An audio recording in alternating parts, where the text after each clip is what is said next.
Hello and welcome to this special exploration today. We're diving into some personal diaries that describe a life like one crazy roller coaster ride. Absolutely wild. You gave us excerpts from the Elon Musk biography, and honestly, the read was captivating. Full of extreme twists, from career highs that almost seem unbelievable to crashes that take your breath away. Yeah, plus intense relationships and moments of profound loneliness. We want to try to understand it all together.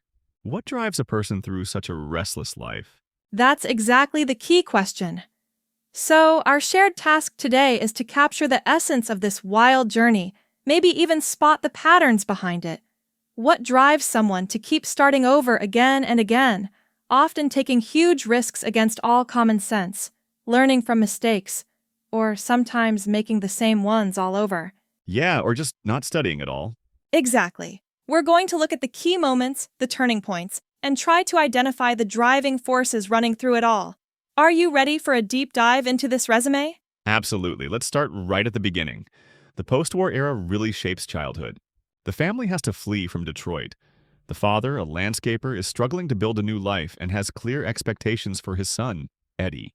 This line, "You should try being a gardener for once," actually appears in the records and it comes across as a kind of threat. That says a lot, doesn't it? About the early relationship with expectations. Absolutely. That instantly creates a tension. Expectation versus personal desire, so to speak. Instead of horticulture, it ends up being boarding school life in Middlebury. And the descriptions are quite vivid. Strict disciplinarians, corporal punishments like that infamous slap train, a smack that went all around the room. So, an atmosphere of discipline and order. But at the same time, it seems something else was sparked right there. He talks about this encounter with missionaries from Papua New Guinea, Topai Wu and Topata. Oh yeah, right. That sounds like one of those early sparks. A fascination with the unfamiliar, the distant, the completely different. And this fascination just keeps going. The next break from the dream of becoming a dad. So, the culinary apprenticeship at the Green Bean in Brooklyn. Sounds pretty solid, right? Yeah, at first glance. But the motivation behind it seems less about the cooking itself and more about getting a glimpse into a different world. He writes about the scene, about the sense of guilt. Words of his mother, indeed. Exactly, the way he picks up on her. And she has this kind of magnetic pull. Visiting Times Square as a teenager totally fits the vibe. It's not just about seeking adventure, right? There's something deeper going on. I think it's not just rebellion against Dad, but an active quest to find rebellion. Intensity, chasing edge-of-your-seat experiences, maybe also quick fame or cash through routes that aren't exactly by the book. The garden center represents stability, order, and predictability. Exactly the kind of thing he seems to be trying to run away from. And that escape, well, it inevitably lands him abroad. Exactly, Sweden. A very important chapter. He falls head over heels for Ashley and wants to make a name for himself there. But he describes this feeling of never quite fitting in, always being on probation. He calls it the tolerance mode. Yeah, that term really hits hard. Tolerance mode. It perfectly captures that feeling of being out of place that seems to have followed him around. Totally, he works as a chef, but that's not enough for him. And just like that, he and his buddy Chad quickly slide into some shady deals. And there it is again, the same pattern. It's not about building something solid, but about making a quick buck, skirting the edge of legality. They smuggle booze, cigarettes, basically anything ridiculously expensive in New York. From New Jersey or the ferries, it promises quick cash, a little empire, as he calls it. But like so often in these stories, it ends suddenly and dramatically. Yeah, that car crash in upstate New York, it ruins everything. Not just financially, but almost fatal. Makes you really wonder why. Does he learn from it? Well, the answer seems to be no for now if you take a look at the next episode, the National Guard. Oh yeah. For him, this is the ultimate symbol of control and authority, and he goes to great lengths to avoid it. This attempt to sabotage the draft by sneaking spoonfuls of instant coffee powder to trigger a racing heart? Unbelievable. That's almost comically desperate. And it just shows the methods he chooses: manipulation, deception, pushing boundaries, insanity. It's almost absurd how desperate he is.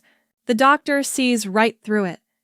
But his time at the military base in Fort Bragg turns into one long string of rebellions. Disciplinary actions, confinement, what he calls jail, and pay cuts. That seems to fire him up even more. Exactly. That story about the stolen Humvee where he and his buddy Jake drive out to the lake at night, this is absolutely crazy. The risk is huge.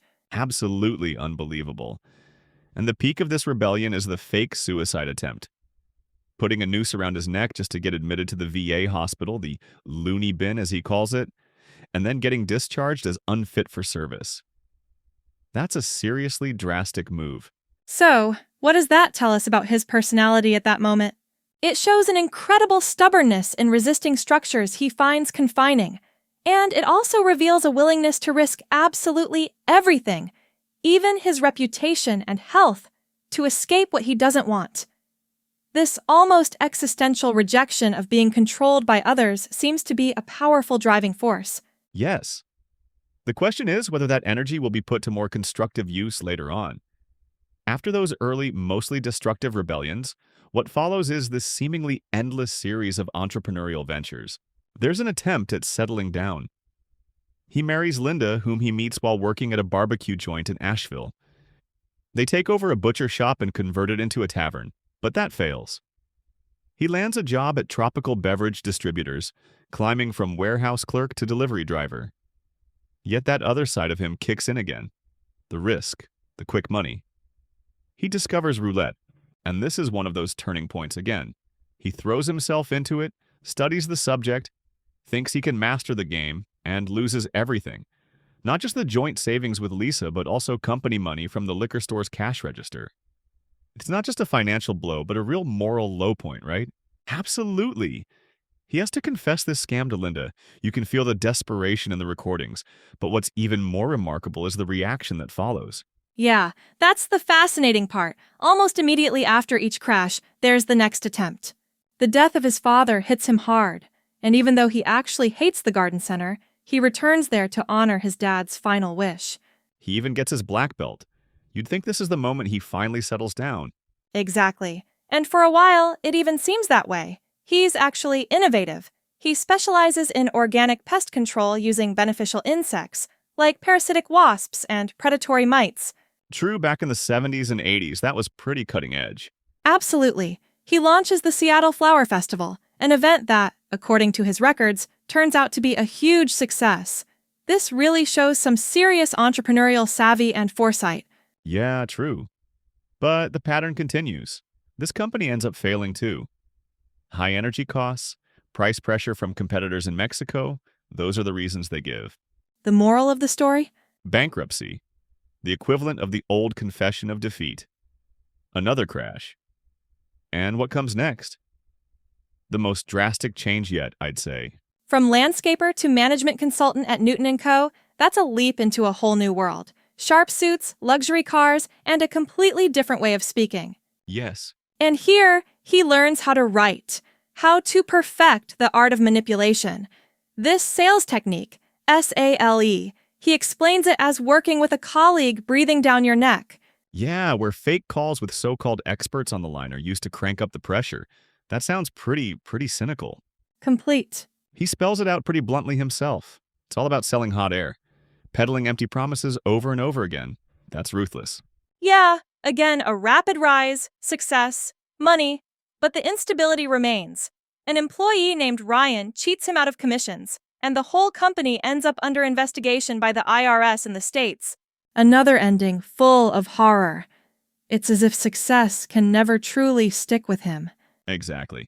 And this inability to build on success just keeps going. The list of follow-up projects is long and only gets wilder. There was that whole fiasco selling those so-called fuel-saving devices, the EcoBoost box. Oh yeah, those things. Well, yeah, those turn out to be completely useless. You could almost call it a scam, honestly. So, yeah. Then the recruitment of foreign construction workers. A minefield of legal gray areas, unreliable people, and shady partners. You almost get out of breath just reading it, right? Absolutely. Real estate schemes with a shady partner named Sharp, nearly ruining him. Then this exotic dance agency, known as Daddy to the young Dutch dancers, sends them off for gigs in Las Vegas. Another one of those social jumps, slipping into the shady side of town. Exactly. And even when the projects get bigger and more international, like that massive tennis stadium project in Dubai with a German construction company, or the attempt to set up a concrete plant in Qatar with a Turkish corporation, the pattern stays exactly the same. Big plans. Lots of travel, key connections, but in the end, it all falls apart due to lack of guarantees, unrealistic expectations, or shady partnerships. It feels like a constant chase after the next big thing. Exactly. Exactly. Even his shady side shows through when he gets a fake captain's license from the Bahamas for a friend who's in trouble after a boating accident. That's exactly right. That's exactly right. He even references the story of Jack and the beanstalk himself. That feeling of constantly letting go or losing something without dwelling on it for too long. Always on the lookout for the next trade, the next opportunity. But is it really just carefree letting go, like Jack's lucky break? That's a very good question. Because alongside this professional roller coaster, the personal relationships are also going through some seriously wild ups and downs. Yeah. His marriage to Karen has been troubled from the start by his restlessness, job hopping, financial crises, and, as he openly admits, his affairs. Yeah. Particularly significant is his long-term relationship with Alice, whom he meets at Silicon Valley Solutions. She first becomes an employee, then a business partner, and eventually his partner in life, all while still married to Erica. Yes, and he really captures that inner conflict and the necessity of lying to keep up the double life. He literally writes for the first time, "I understood that you have to lie in marriage." Well, that's a tough pill to swallow. That says a lot about the emotional complexity, and maybe even the coldness this arrangement must have required. Absolutely. Erica's later battles with cancer and her passing were a profound turning point. He talks about how he stood by her side through those difficult times, offering unwavering support. This sets him back emotionally quite a bit. But even after that, there seems to be no peace. His relationship with Emily, who has stood by him through many of his business misadventures, is also strained. Burdened by her recurring struggles with alcoholism and, it seems, his fundamental inability to commit clearly and permanently. So it always comes down to this restless feeling, this constant hunt for the next thrill, the next project, the next experience, whether it's work-related or personal. Yeah, that's true. He seems incapable of finding satisfaction in what he's achieved. Even moments of success don't hold his attention for long before he dives headfirst into the next often unpredictable challenge. Yeah, exactly. Yes. That naturally raises the question we want to leave you with, dear listener. How do you even measure a life like that? Exactly. Is that admirable resilience? An unstoppable zest for life that keeps you getting back up, no matter how hard you've fallen? Or isn't it more like being driven by something? An addiction to risk, an inability to settle down, to take responsibility and live with the consequences of one's own actions? Where's the line in all that? Yeah, that fine line between courage and recklessness, between entrepreneurial boldness and, self-destructive gambling. These recordings don't provide easy answers, but they sure make you think. Absolutely. They capture the ambivalence of a life that's always reinventing itself, yet maybe never truly finds fulfillment. You could say it's been a life in the fast lane, full of bold plans, brief flashes of brilliant success, but also jaw-dropping mistakes, financial disasters, and deep personal losses. An endless stream of fresh starts that can really make your head spin while reading. What do you take away from this story? Maybe some insights into the nature of risk, how differently people handle it, and that fine line between creative destruction and plain self-sabotage. Yes. About the art of failing and the power of getting back up? Or does it raise questions for you in the search for meaning and stability in a world and a life full of cracks and uncertainties? At the end of the book, the author decides to write down all these wild adventures to capture this kaleidoscope of moments. After all the failed startups, shattered dreams, and messy breakups, this letter might just be the ultimate fresh start. An attempt to make some sense of this chaos in hindsight.